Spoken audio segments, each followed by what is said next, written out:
Seguramente a lo largo de los años, la mayoría de nosotros hemos escuchado hablar acerca de una mítica ciudad perdida en el fondo del océano.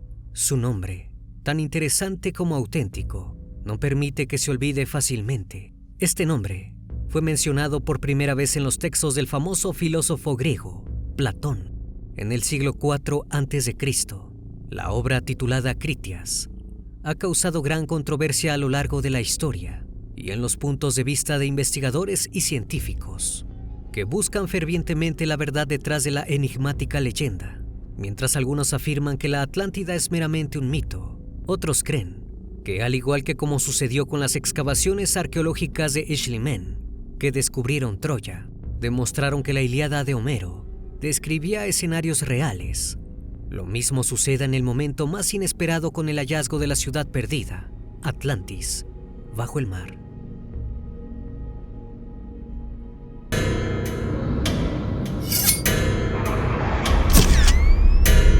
Fragmentos de la noche.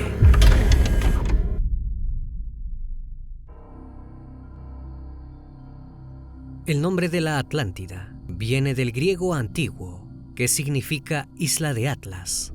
El texto en el que aparece mencionado, el Critias de Platón, se refiere a Atlas como el primer rey de la Atlántida, hijo de Poseidón y la mortal Clito. Al ser el primogénito de 10 hermanos, recibió la isla más grande y más próspera para gobernar en ella como rey. Comparte nombre con el titán Atlas, responsable de cargar con los cielos sobre su espalda. La Atlántida es descrita como potencia militar, una isla situada más allá de las columnas de Hércules, los extremos sur de España y el norte de África, en el estrecho de Gibraltar, que para los griegos antiguos marcaban el fin del mundo conocido. Su tamaño era más grande que Libia y Asia Menor juntas. Se dice que su poderío fue tal que llegó a dominar toda Europa y el norte de África, hasta que fue derrotada por los ejércitos atenienses.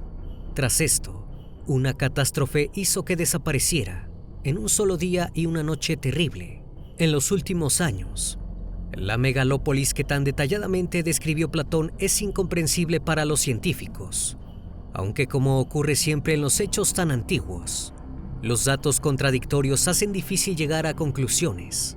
Pero para muchos expertos modernos, historiadores y geólogos, es posible que las narraciones de esta ciudad tengan una base real.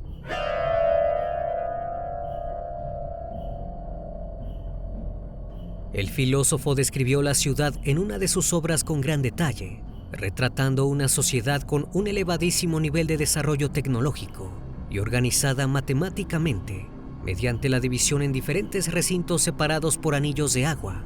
Platón describe a la Atlántida como un gran templo revestido de plata que yace bajo el mar tras haber sido destruida por los dioses para castigar la ambición de sus habitantes. Se cree que los atlantes fueron la base para una hibridación entre alienígenas y terrestres que dio lugar a la especie humana actual. En esa época, había grandes explosiones en esa zona, lo que podría respaldar el texto, en el que se afirma que la Atlántida desapareció en un solo día y una noche. Se sabía que entre el año 1500 y 1628 a.C. hubo grandes explosiones de caldera que asolaron esa zona del Mediterráneo. Los jeroglíficos egipcios del mismo periodo hablan de una gigantesca nube de polvo, lo que lleva a asociar la catástrofe con la leyenda de la Atlántida. Anteriores estudios han sugerido que el colapso del cráter volcánico dentro del mar causó un tsunami. Tras examinar el fondo marino, estos científicos creen que el fenómeno provocado por las erupciones de volcán no estaba en contacto con el mar en el momento del colapso, sino que se inundó después, y que fue la gran cantidad de gases, cenizas y aire atrapado que fluyó rápidamente al mar, lo que provocó que se crearan tsunamis a nivel local, enormes masas de agua desplazándose y destruyéndolo todo a su paso.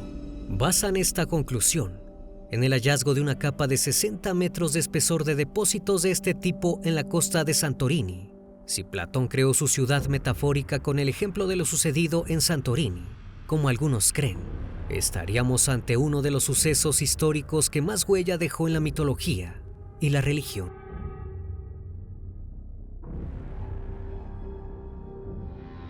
En 1969, el jesuita Athanasius Kecker realizó las ilustraciones de su libro Mundos Subterráneos, en el que desarrolló una extensa descripción de la geografía de la Tierra, incluyendo textos e ilustraciones. En un mapa, ubicaba a la Atlántida, justo en el centro del Océano Atlántico, con total precisión, aunque sin ninguna base científica.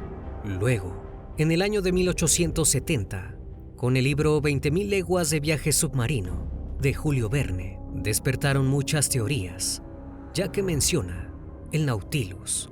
Navegaba a unos 10 metros tan solo del suelo, formado por la llanura de la Atlántida. Contea con Conseil la historia de los atlantes. Le hablaba de las guerras de esos pueblos heroicos y argumentaba la cuestión de la Atlántida como a hombre a quien ya no le es posible ponerla en duda.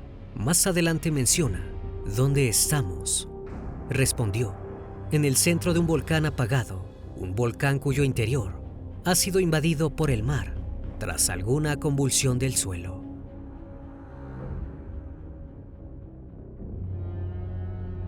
Durante mucho tiempo, el mito permaneció latente, hasta que otro autor trajo el tema de vuelta.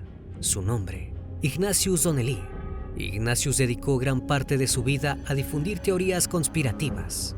En 1882, el escritor publicó Atlantis, el mundo antediluviano. En el libro, exponía que la Atlántida, hundida en el diluvio universal, había sido el origen de toda la civilización y que incluso las divinidades de muchas religiones antiguas, como la griega o la hindú, hacían referencia a personas reales que habían existido en la isla.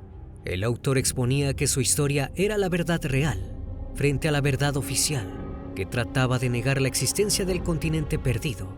Donnelly convirtió las teorías de la conspiración en su forma de ganarse la vida, contribuyendo a perpetuar este mito sobre el que a día de hoy sigue siendo investigado y del que no ha habido avances.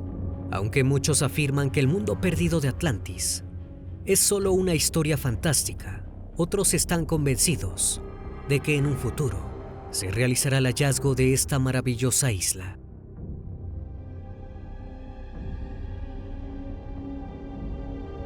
Espero que esta historia haya sido de tu agrado. Como cada noche agradezco que estén aquí, disfrutando una historia o una leyenda más de este canal, que cordialmente les abre las puertas para que se suscriban y formen parte de esta gran comunidad. Esto es Fragmentos de la Noche, donde despertamos tus peores miedos. Dulces sueños.